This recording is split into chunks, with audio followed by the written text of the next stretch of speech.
Welcome to Wine Library TV. I am your host, Gary Vaynerchuk, and this, my friends, is the Thunder Show, aka the internet's most passionate wine program. And Mott, we're back in the Thunder seat after the birth of little Misha. And you know what's funny? I'm still rocking the, this is my new little thing here. I'm trying to start a trend. I think you should rock the hospital tag until it falls off. So that's where I'm at with that. And thank you so much for the over 400 comments, Mott. A little low, Vaniacs. Over 400 comments to the last episode. Just an amazing amount of great comments. And let's get right into continuing and reading the comments from the prior show. If you did not watch Monday's show, please, Mott, link it up. That felt good. Right there. Woo. What's that? It's right there. What do you mean right there? It's right below. Well, yeah, it's true. It's still right below, but link it up anyway. Come on. Oh, by the way, today's show, very excited about this. White wines that everybody's talking about. And we'll get into reasons why people are talking about it in a second. But the comments, Chris R., great Vaniac, good friend. Nice job with the multitasking. I can't wait till you dress up Misha up in jet stuff when the season rolls around. That'll be hilarious. I agree, Mott. We've already got plenty of gear.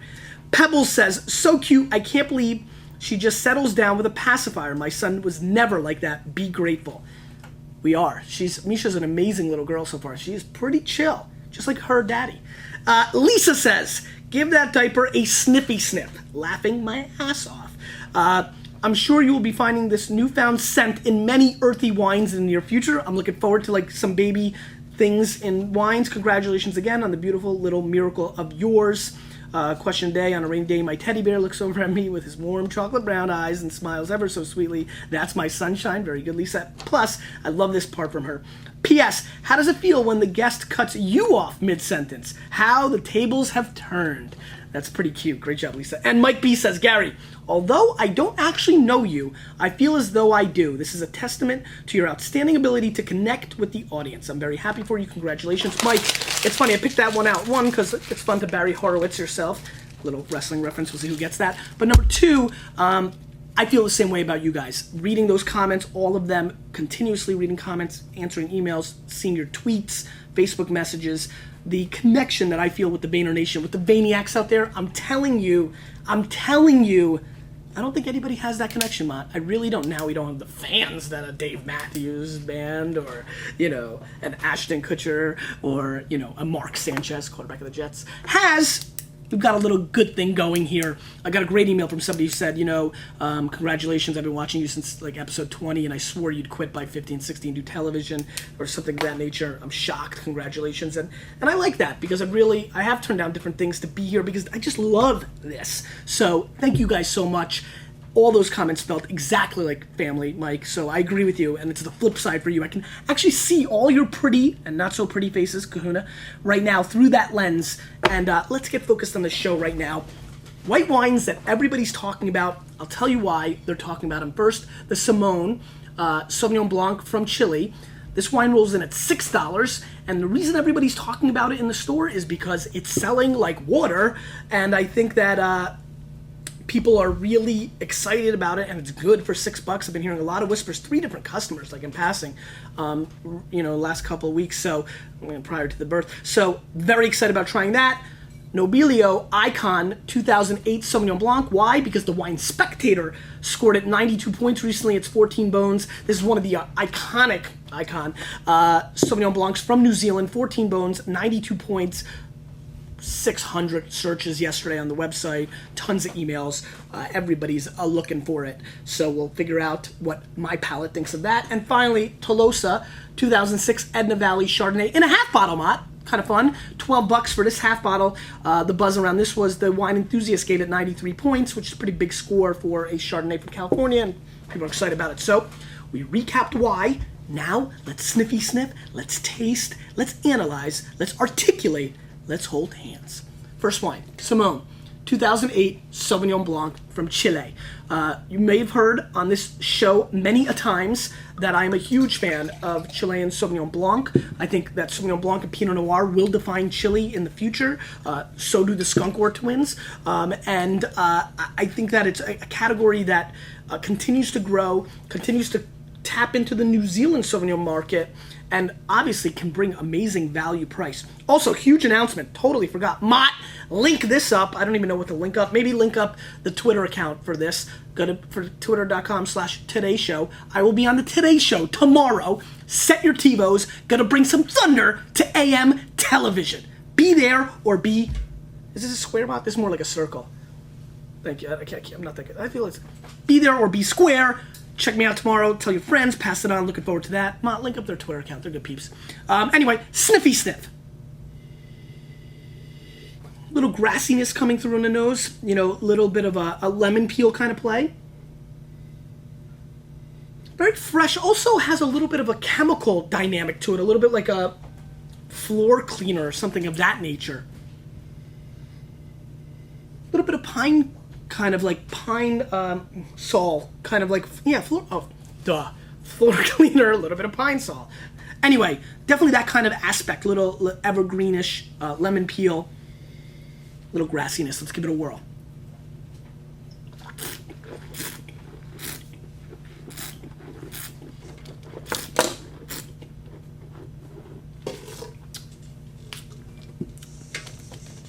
What really surprised me about this wine is heavy acid intensity right off the bat and great kiwi flavors actually dancing around my palate, which I like quite a bit.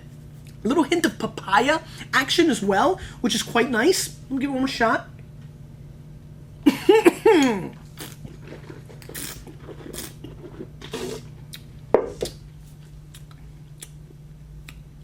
Good fruit. I kind of like that. Good ripe fruit. Nice balance. A little heat on the back end, but now I see why, for no reason, randomly, regular customers are like, hey, did you try? I haven't. $6.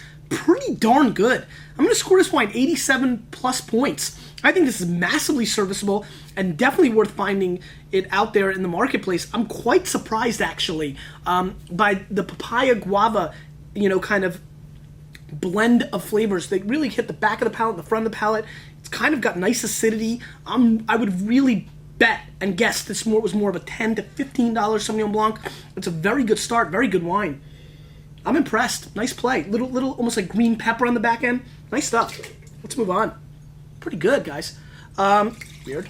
Did you see that? Like pouring it on the table. Next wine. Nobilio. They changed their label. Looks much nicer. Icon, 2008, 92 points, Wine Spectator. Always one of the epic Sauvignon Blancs from New Zealand. Let's give it a sniffy sniff. My gosh. Mott, smell. The herbaceous grass, fresh cut grass play on this nose is almost artificial. Almost artificial, right? Like if there was a fresh cut grass scratch and sniff snicker in the 80s where it was just a grass with the eyes and you smelled it, this is exactly what this would smell like. This almost smells unreal. P.S. The witch scratch and sniff back then, I never understood that. Anyway, can anybody explain that? Anyway, I like the skunk though. Massively grassy on the nose. This is fresh cut green grass. Your lawn has been cut. You smell this wine. And really, it's a little bit appalling because it's so dominant.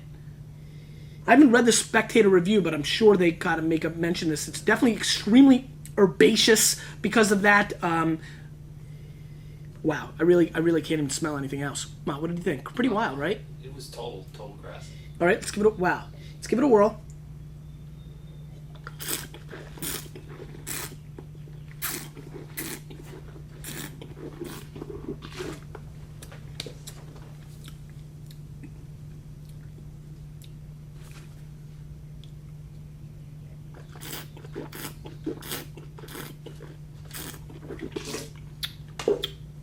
Good weight, clearly heavier than the Simone. A little bit more sugar-fied. I get like a sugar cane component, like almost like the stick you stir your mojito. Get the sugar cane stick with the mojitos. And it's herbaceous. I like the lemon juice flavor, little lemon lime, almost like Sprite without the frizziness on the back end. But it's a little basic, and more importantly, I really think outside of being just a little bit more intense, which kind of pushes it a little overboard, it tastes a lot like the wine we just had before. It's well made. I like it.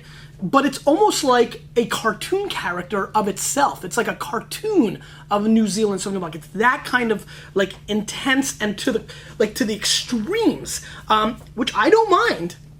But at the same token, there is an off-balance component because of it. It almost becomes like, is this dessert wine? Though it's not that sweet, but if that kind of paints the picture that I'm trying to give you, well, it's an 88-point wine to me. It's nice. I don't think it's as exciting as the spectators made it out to be, or the hysteria that we've experienced via search and purchasing. But it's well made. At $14, there's a lot of Loire Valley whites from Quince and maybe, you know, other Sauvignon Blancs from Chile and other Sauvignon Blancs from New Zealand for that matter that I think I'd rather have. And so I'd probably say this is a pass. Try this, Mott. I mean, it's pretty good. I mean, I don't want to downplay the fact that it's kind of like, it's got delicious factorness to it, but I just, I don't know. Didn't feel it. What you think? Yeah, the lemon line's very strong. Tasty. And then the sweet on the back. You like it? You agree with me, ish? Yeah. Okay, good. Tolosa, 2006 Edna Valley Chardonnay, 14.3 alcohol content, 93 points. Wine enthusiast, $12 US. 12 is a good number, Mott. 12 is a good number. Mr. Joe Willie Namath. Sniffy sniff. All right off the bat, this smells classic California Chardonnay. Just extremely oaky on the nose, buttered popcorn action. It's like we're going to see Star Trek. That actually came out a little while ago. Hangover this weekend.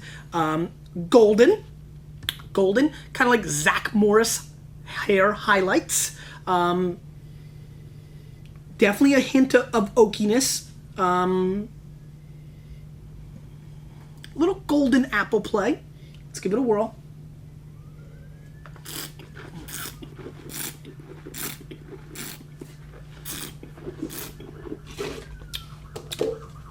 Good job, Tolosa. Right off the bat. Definitely a more calming effect on the oak than I expected given the bouquet. But a little alcohol on the back end coming through. Room temperature expected, especially at a 14.3 level. But let's call a spade a spade. This wine is boring. I mean, this is a boring ass wine. I'm kind of pissed right now. I'm not even kidding. I mean, this is just... Are you serious, wine enthusiast? I mean, are you serious?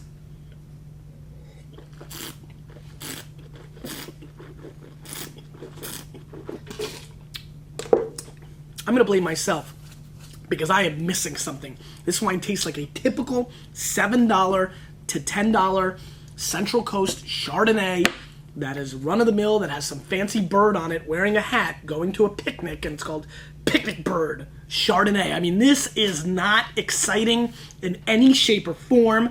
I'm scoring this wine a 75. It's off balance for me. It's boring. I keep saying it, but it's honestly, legitimately like a white piece of paper. And there's no crayons in sight. I think this is a very massively, disgustingly overrated wine, in my opinion. And I really feel bad right now for everybody that bought it based on the rating. But once again, this is only my palate. The wine enthusiast could be watching this, or Tolosa could be watching this and being like, "You're a freaking clown." And I understand. But this is my palate. Actually, you know what? I've never done this. Not question of the day, task of the day. Go find this wine and leave your tasting note in this video in the comments. Even if you're watching this 64 years from now. Well, I'll be dead by then. 6 months from now. This wine is, to me, one of the most overrated wines we've ever had on the show. And I'm very disappointed. I go on this wine. And that's about it. Man, I'm pretty darn pissed about that. Question of the day. You know, Lizzie and I are going to be staying home more now. Little Mish. What's the best wine you ordered? Rented, Netflixed, ordered on pay-per-view. What's the best movie that you've ordered in the last 8 weeks? It's a good question. Using the Vayner Nation for some help here. I'm just curious to get a little taste of everybody. It'd be funny to see if somebody orders something funny on iTunes like Old School. Anyway, not the movie. Old School in general. Like Back to the Future 2. You! With a little bit of me, it's good to be back in the seat, my man. We are changing the wine world.